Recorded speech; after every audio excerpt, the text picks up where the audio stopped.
A viewer recently asked what I thought of martial artist DK Yoo, who apparently has millions of fans in Germany. He brought my attention to some video clips of the man doing a Bruce Lee-style one-inch punch and punching some pads and striking his training partners in some rather dangerous ways. This is not a critique of DK Yoo as a person or of his fighting style or martial arts. However, I felt impressed to point out 3 dangerous things I saw in his videos that I worry impressionable young people might try to emulate. Don't hurt your training partners. This is horrific. The man willfully injures his training partners, and they just stand there with their chin up and their hands down and take it. No. No, no, no. You do not need to be a powerful puncher to hurt people who do not intelligently defend themselves. My friend said that these punches to the cooperating partners of Mr. Yoo looked powerful. Well, they are live punches after all, connecting flush. The helmets are not protecting those guys from neck and spinal trauma at all. Please, never, never allow anyone to strike you in the head no matter what you are wearing. Alright, let's talk about head position in fighting. If Nelson is standing perfectly straight up like this, and I hit him on the chin, it's gonna move his head up, it's gonna aggravate his cervical spine, it's gonna give him whiplash. So when you're fighting, tuck that chin down, point the forehead forward, and look up through the eyebrows, right? Now, if I hit him, chances are I'm going to collide with the hard part of the head instead of the soft stuff. And if I do hit the soft stuff, now it's not going to move his head in such a dangerous way and force his cervical spine backwards, right?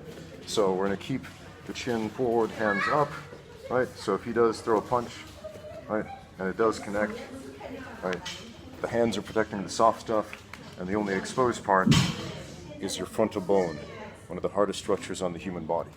Okay, so instead of fighting with your nose out in front, hide that nose, make the forehead the most prominent thing. Learn how to hold pads correctly and safely. These next clips show some really bad pad holding. My friend said it looked like Mr. Yoo's strikes were so powerful that they knocked his training partners around. Nope, this is just poor holding technique, disconnecting the arm from the body. That's a really easy way to tear a rotator cuff in your shoulder. Hold the pads close to your body. Pull those elbows in. Here's me demonstrating how not to hold pads, exactly like Mr. Yoo's training partners, with my arms separated from the body. My student Nelson, who is significantly smaller than me, significantly lighter, is punching not even that hard, and you can see each one of these punches is causing my separated arm to go flying. How to hold Thai pads safely. First of all, wrap all 5 fingers over the top, including the thumb. Do not, I repeat, do not put your thumb underneath like this. That'll break it. So again, put all 5 fingers over the top, like that, okay? Next, hold the elbow as close to the body as you can.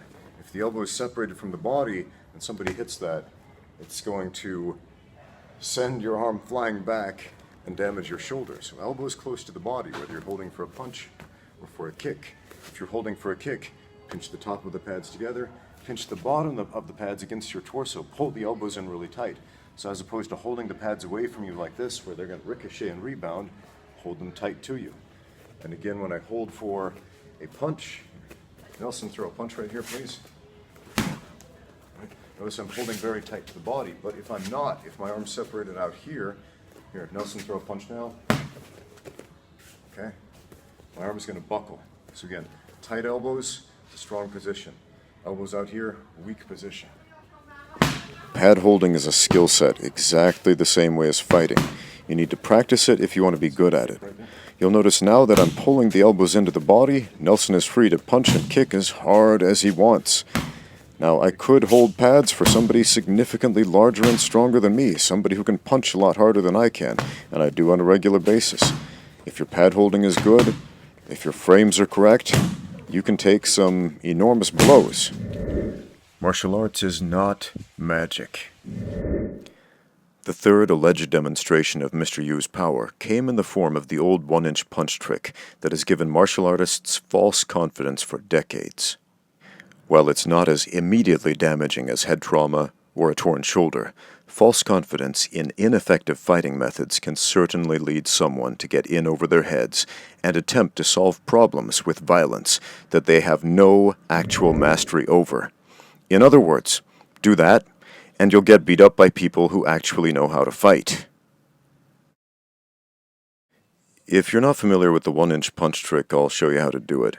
Essentially, you're pushing somebody over who is standing in a very unbalanced position. You can see here Nelson, who weighs 20 kilos less than I do, with a little flick of the wrist, is able to push me over. Why? Because I'm standing up perfectly vertically, right? In a parallel stance.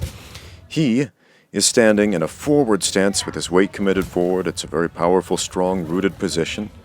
Whereas I am standing upright like an idiot who's not actually anticipating a fight.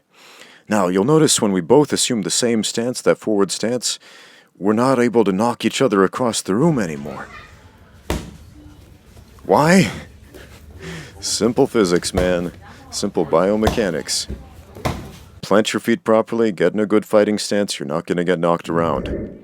On the other hand, stand in this goofy stance, and you can get knocked over with a single finger. Seriously, one finger. I mean, why settle for the 1-inch punch? Do the 1-finger push, guys. That's all it takes.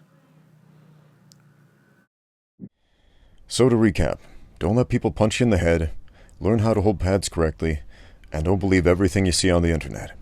Thanks for watching. Now get out there and train.